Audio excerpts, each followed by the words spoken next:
This week's manner of death is homicide and undetermined. Shelli Wiley. Shelly Renee Wiley was born on December 18, 1962 in Laramie, Wyoming. She was a graduate of Laramie High School and then proceeded on to attend University of Wyoming. In 1985, Shelly was 22 years old, a college student, and was working as a waitress at the local truck stop called Foster's in order to save some money. She lived in a nearby apartment with her roommate, Michele Gilbert. Her life would be tragically taken on October 20th, 1985. That day, Shelly's sister, Lori, and another friend had visited her apartment for tea. After a while, the two left Shelly's apartment since she worked early the next day. Michele, her roommate, was also away for the night, leaving Shelly alone in the apartment. Early the next morning, a fire broke out in her apartment, and when it was put out, the police found her body on the floor. The living room and the front door were burned from the fire. But even with the arson, an autopsy showed her death was a homicide. She had been stabbed numerous times, and her neck was cut all the way to the bone.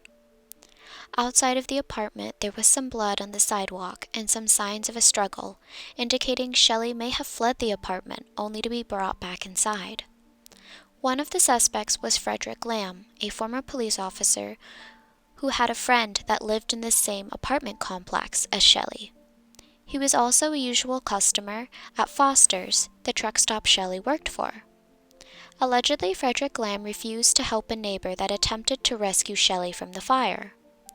There was another allegation that Frederick Lamb had a matchbook in his truck with a bloody and identified fingerprint.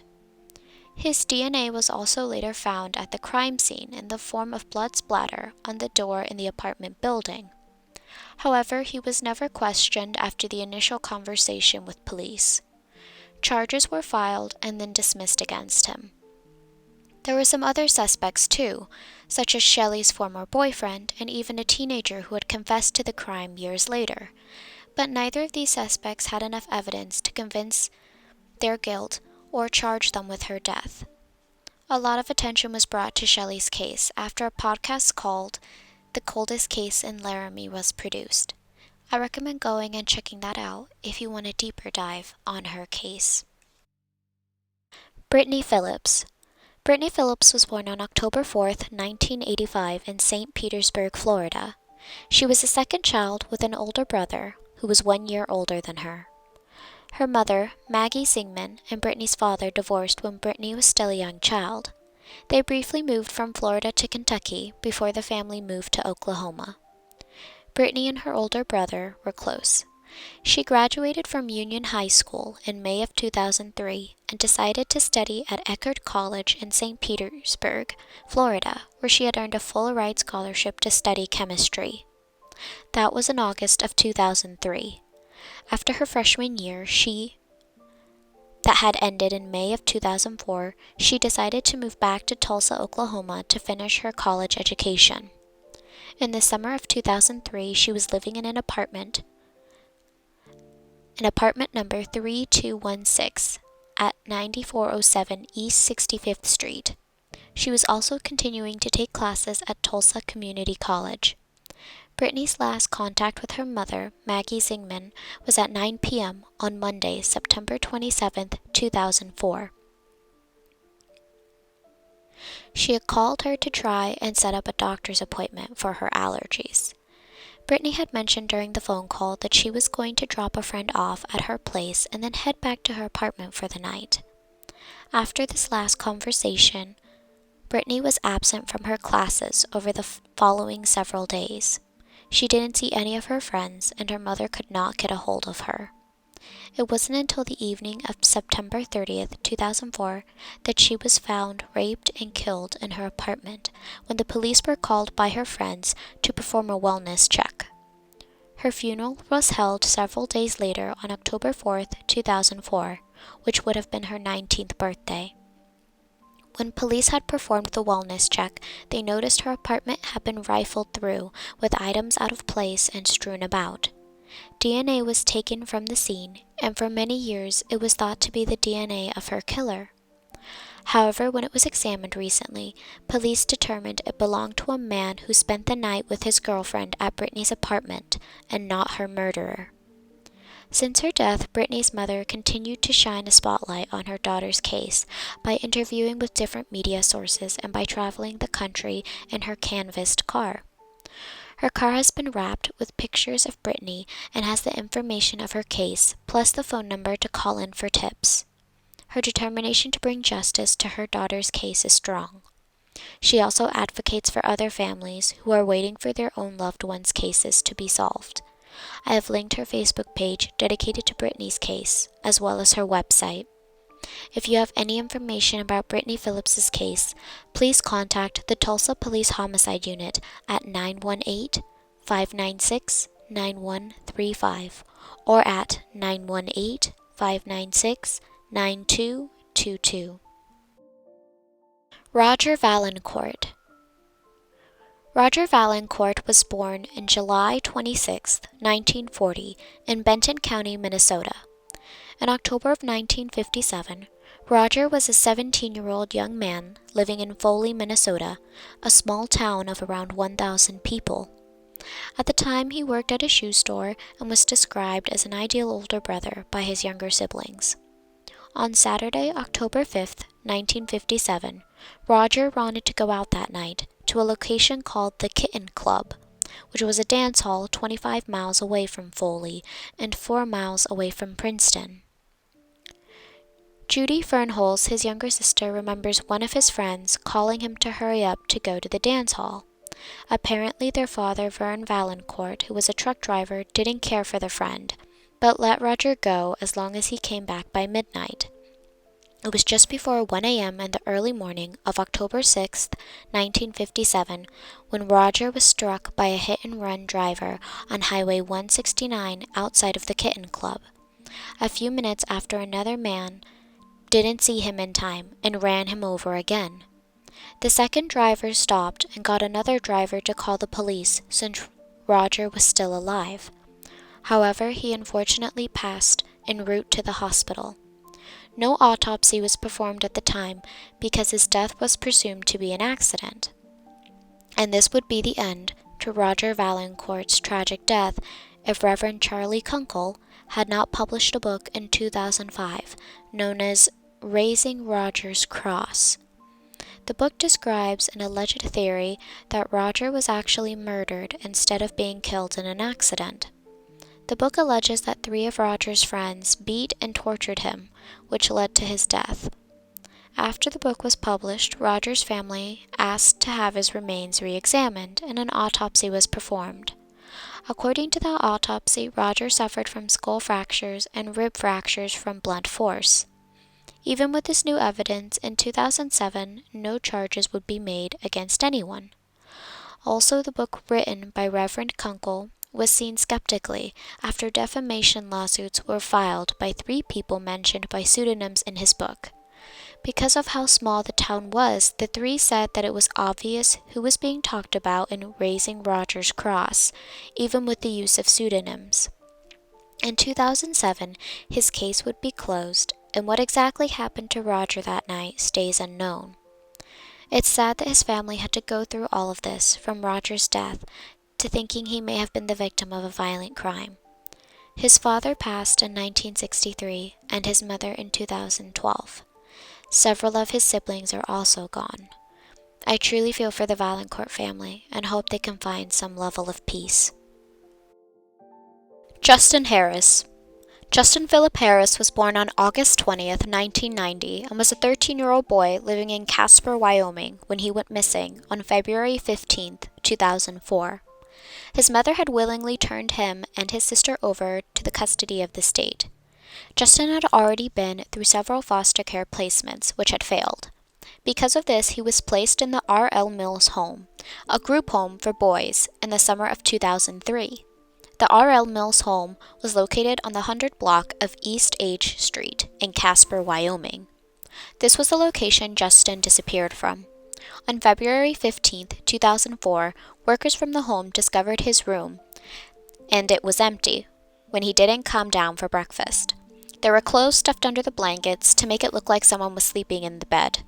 His father, a truck driver, Philip Harris, tried to gain custody of him and thought his son likely ran away to be with him. Philip thought Justin was in the Casper area or had attempted to get to Swink, Oklahoma, where Philip resides.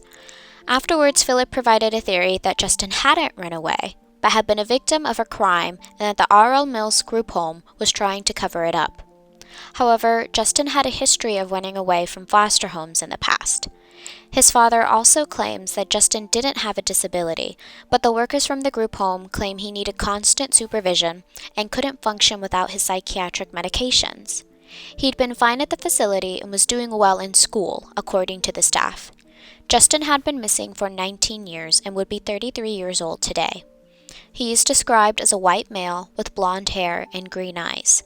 At the time of his disappearance, he was 5 feet tall and weighed 110 pounds. He may have been wearing a gray jacket and black snow boots.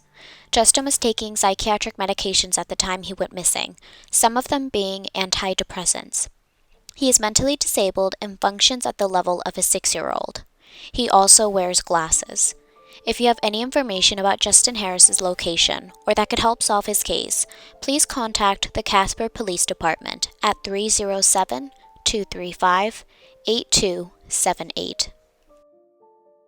Michele, Shelli Julson. Michele Julson, also known as Shelli, was a 26-year-old mother of one who worked as a blackjack dealer in Bismarck, North Dakota. She was last seen alive when she left her 3-year-old son with his paternal grandfather on the 100 block of American Avenue in Bismarck. This was around 12:30 p.m. on August 2nd, 1994. She told the grandfather that she was going to get some gas, run some errands, pick up her check, and then maybe play some bingo. She let him know she'd be back as it would only take a few hours. However, she never picked up her check or played bingo that day. It was also odd because Shelly would usually call if she was going to be late, but she hadn't called. She was supposedly seen by a friend on August 5th at a Wee Fest, a country music festival in Detroit Lakes, Minnesota. Because of this sighting, her missing persons case was closed, but then reopened when she never reached out to her family. It is now thought she was never at that festival, and that the friend's sighting was a case of mistaken identity.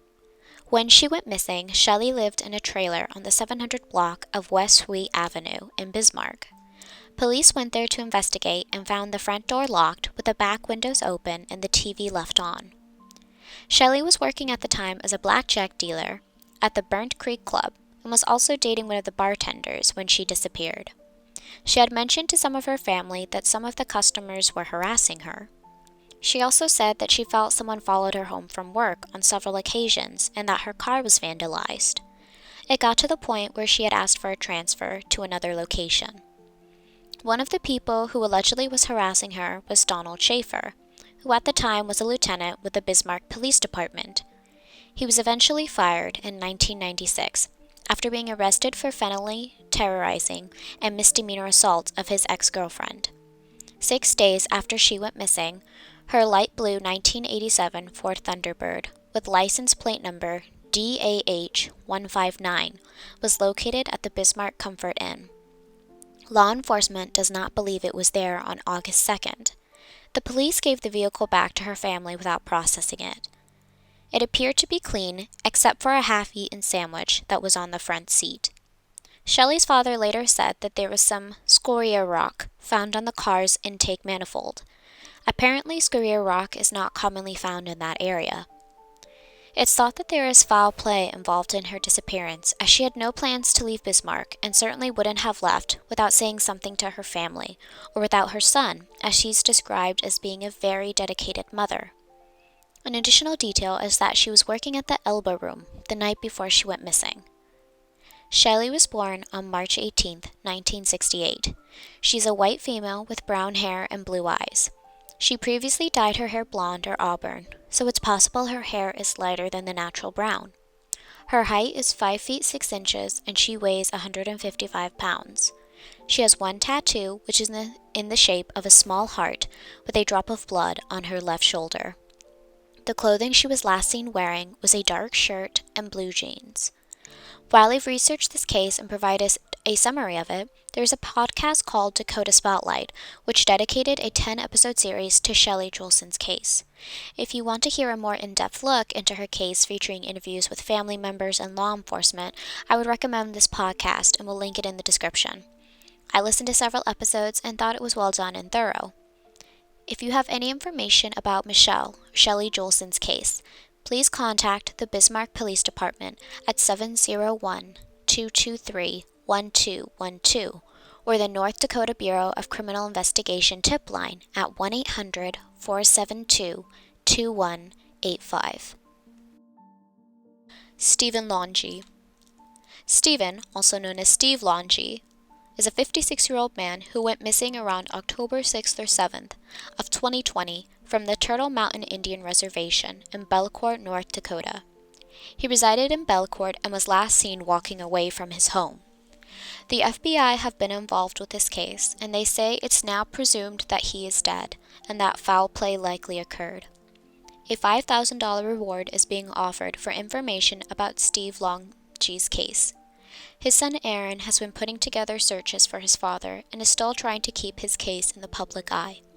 Apparently the area is quite vast, so it takes a lot of time, and they have searched land and creeks looking for Steve. His son has set up a GoFundMe to help fund the searches, and I will link that below if you'd like to donate. Steve is described as a Native American male who stands at 6'1" and weighs 170 pounds. He has brown eyes and brown hair that is graying. If you have any information that could help Steve Langi's case, please contact the Vaillancourt Police Department at 701-477-6134, or you can contact the FBI at 1-800-CALL-FBI. Hi everyone, thank you for watching until the end of this video. I just want to say that all of these cases were recommended to me by viewers and subscribers, so if you do have any cases that you would like to see get more attention or would like to recommend to me, please go ahead and feel free to comment down below. I will get to all of them eventually. I have a few more on my list that I have to get through, but otherwise expect to see them on future videos. Thank you so much for watching and supporting me. Please go ahead and, like I said, leave your recommendations in the comments below. Until next time.